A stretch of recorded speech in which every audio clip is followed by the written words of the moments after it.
bien, tal como lo anunciamos, ya dejamos el tema de la segunda vuelta para meternos en el tema más importante, en realidad. El epidemiólogo Antonio Quispe está con nosotros. ¿Cómo estás, Antonio? Muy buenas noches. Bienvenido. A ver, lo primero es, queríamos hacer un hilo de lo que venimos y esto que no es ajeno a lo que venimos, ¿no? Pero parece que es ajeno en este momento. Candidatos que no hablan de la pandemia como un discurso central, sino más bien hoy preocupados en una nueva constitución, en comunismo, en el modelo económico actual. Serían temas muy válidos si es que no hubiese una pandemia y no tuviésemos cada 5 minutos muriendo un peruano y habiendo tenido estos récords, que son las cifras oficiales del MINSA, uno está sin ADEF, de 434 el fin de semana, 417 ayer. Mi pregunta es, ¿cómo hacemos entender a los candidatos a la presidencia? Ojo, el Partido Perú Libre, no es por poner a uno, pero el plan de Perú Libre no dice nada de la pandemia. Fue el plan de enero 2020 y simplemente pusieron el mismo y lo entregaron al jurado. En el caso de la señora Fujimori tiene al doctor Bustamante que va a Farbet, va a Chincha y dice voy a ver la vacuna peruana. Entonces, ¿en qué estamos? Te lo explico perfectamente, ¿no? Estamos en un momento en el cual estamos atravesando el peor momento de la pandemia con cifras de mortalidad récords que son imperdonables. Y nos olvidamos del poder que tenemos como ciudadanos para convencer a nuestras autoridades, como lo acabamos de hacer el día de hoy. Toda esa presión mediática que le hemos pedido al presidente Sagasti para que adopte el uso de mascarillas respiradores KN95 como política de Estado, lo acaba de anunciar el día de hoy. Y es exactamente lo mismo que tenemos que hacer con los dos candidatos. Exigirles, demandarles, hacerles recordar que más del 80% de su agenda para aquel que ocupe el sillón presidencial va a estar dedicado mañana, tarde y noche a la pandemia.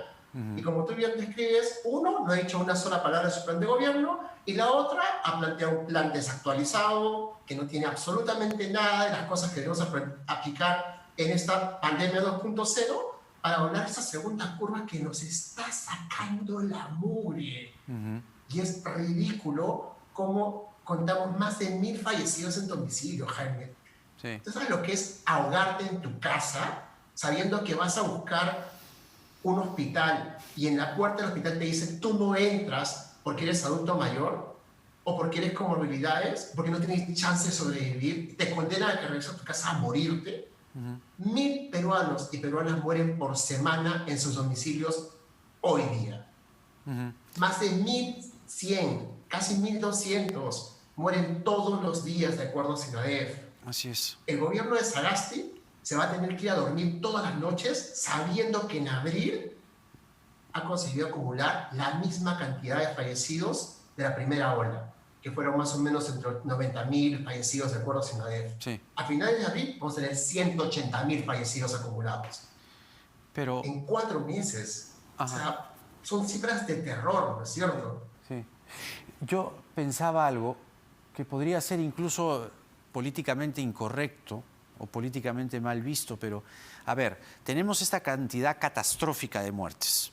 Uno, ha entrado el grupo de Open COVID a sincerar las cifras de las muertes, con lo cual vamos a tener en unas semanas cifras que nos van a asustar más de lo que ya estamos asustados, porque vamos a ver probablemente muertes diarias en el orden de 1000, 1200 muertos diarios, si la cosa sigue como parece que va a seguir.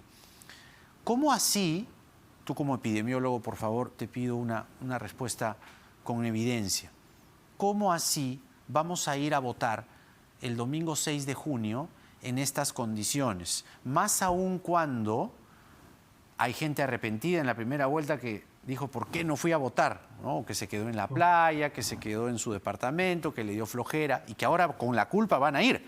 Con lo cual se prevé mayor aglomeración en los centros de votación. ¿Es prudente para ti, así te lo pregunto, que se realice la elección de la segunda vuelta en la fecha en la que está prevista? Lo vertíamos en lo anterior, ¿no? No es el tema de que podamos darnos el lujo de postergar las elecciones como lo hicieron en Chile. ¿Por qué razón? Porque una inestabilidad política en esas circunstancias dispararía los muertos. Yo te hablo desde el punto de vista epidemiólogo. No a miles. ¿No? el gran error que cometió la OMP, y lo hizo cosas bien y cosas mal. Hay que aplaudir lo bueno y criticar lo malo. El gran error que cometió fue darle estas mascarillas a los miembros de mesa, cuando debió darles estas. Claro. Eso fue imperdonable. Y esperamos, y yo ruego, te juro, día me emocionó casi hasta las lágrimas escucharla a la Premier anunciando de que van a adoptar las mascarillas como política de Estado. Sí.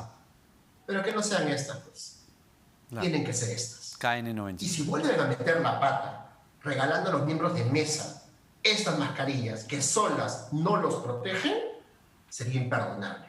Claro. Entonces, hicieron la cosa buena, lo que hicieron fue multiplicar la cantidad de centros de votación, con lo cual redujeron muchísimo las aglomeraciones. Así es. Metieron la pata con los ancianos a primera hora de la mañana, pero al multiplicar y llevar los centros de votación a canchas de fulbito, parques, colegios, estadios, y usaron los patios en vez de las aulas, mitigaron muchísimo el riesgo. Tanto es así que este incremento de la segunda ola no es por las elecciones, es por la Semana Santa. Y en la Semana Santa cometieron el error gravísimo de encerrarnos los días feriados sin tomar en consideración las lecciones que aprendimos en diciembre, donde se había hecho el mismo error. Solo cierran feriados, ¿y qué significa? Que la gente se va de farra, se va de juerga y tiene más tiempo para salir fuera del país, juntarse, hacer reuniones familiares y contagiarse entre ellos. Claro. Tienes que cerrar antes y después para evitar esa movilización masiva de gente para que se contagien entre ellos. Otra variable, estas. Claro, otra variable quizá de la pregunta que te hice hace un momento, entiendo lo de la inestabilidad política, pero yo estaba también preocupado por los contagios, pero quizá la evidencia que se pueda tener es en las cifras de los días que vienen, donde se podrá medir el impacto de las elecciones, ¿no? Ahí ya uno podría tener algo más claro y decir, las elecciones pueden ser focos de contagio, con lo cual estaríamos en un problema también. Sí, en efecto. Los contagios se miden a la semana siguiente porque el tiempo de incubación es de 2 a 14 días, claro, con una media de 5 o 7 días. Fallecidos son 2 o 3 semanas. Entonces, el incremento de mortalidad se debe a 3 factores. A que la gente levantó la cuarentena, a pesar de que el gobierno dijo que había reducido las medidas de restricción, la gente entendió, no hay cuarentena. La segunda, y la más preocupante, que es esta diseminación rápida y violenta de la variante brasileña, que acá al costadito nomás está generando las peores crisis en Brasil, con unas mortalidades altísimas. Y lo otro, lo de la Semana Santa, ¿no? Que es este movimiento masivo de gente que ha facilitado la diseminación de la variante brasileña, facilitado las reuniones, los contagios, y que la gente se exponga entre burbujas, ¿no? Que son estas que no se veían nunca, y que al juntarse entre ellas se contagian, regresan a sus casas y contagian a sus familiares. Claro. Entonces, tenemos medidas para prevenir muertes, y la medida principal, aprovechando este conocimiento que hemos compartido esta última semana, que es en más del 99.9% de los contagios se dan como persona a persona, vía aerosoles. ¿Cómo vas a evitar infectarte? ¿Cómo vas a evitar contagiar?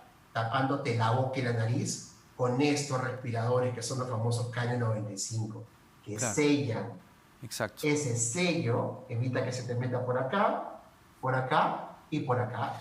Y si no tienes la platita, doble mascarilla. Doble mascarilla. Una quirúrgica, una de tela. No hay problema. Exacto. Ahora, otra cosa, Antonio, que también, bueno, en las mañanas lo converso a diario con el doctor Huerta, pero no se ha hecho una campaña de difusión. Es decir, ¿no te has percatado que los protocolos que todavía existen en los municipios, en los supermercados, en los restaurantes, que además ya te toman la temperatura con una flojera, que es como decir, ya señor, hasta a veces ni escucho el pito de la temperatura, a veces ni el señor que toma la temperatura se la cree. Siguen poniendo las alfombras con lejía. Los municipios siguen dedicando presupuesto a camiones con lejía y agua, barriendo y limpiando las pistas. ¿Por qué no nos hemos actualizado en los protocolos? ¿Por qué nadie dice, bien por lo de la mascarilla, que sea bien público? Pero falta mucha comunicación para decirle a la gente, oiga, los protocolos ya cambiaron.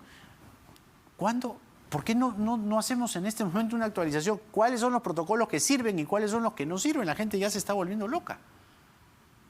La ciencia ha hecho su trabajo, ¿ya? Y para todo efecto práctico, las lecciones que nos comparten los países que han logrado controlar y que literalmente somos el hazme reír de la comunidad internacional y los países civilizados porque nos miran implementando medidas que son absurdas, ¿no? Claro. El uso de los termómetros digitales en los puertos de los supermercados que no han detectado un solo caso en lo que va de la primera a la segunda ola. El uso de los pediluvios que la OMS repartió en todos los colegios, que es una teoría absurda de que la misma OMS considera un mito, lo tiene listado como mito en su página web.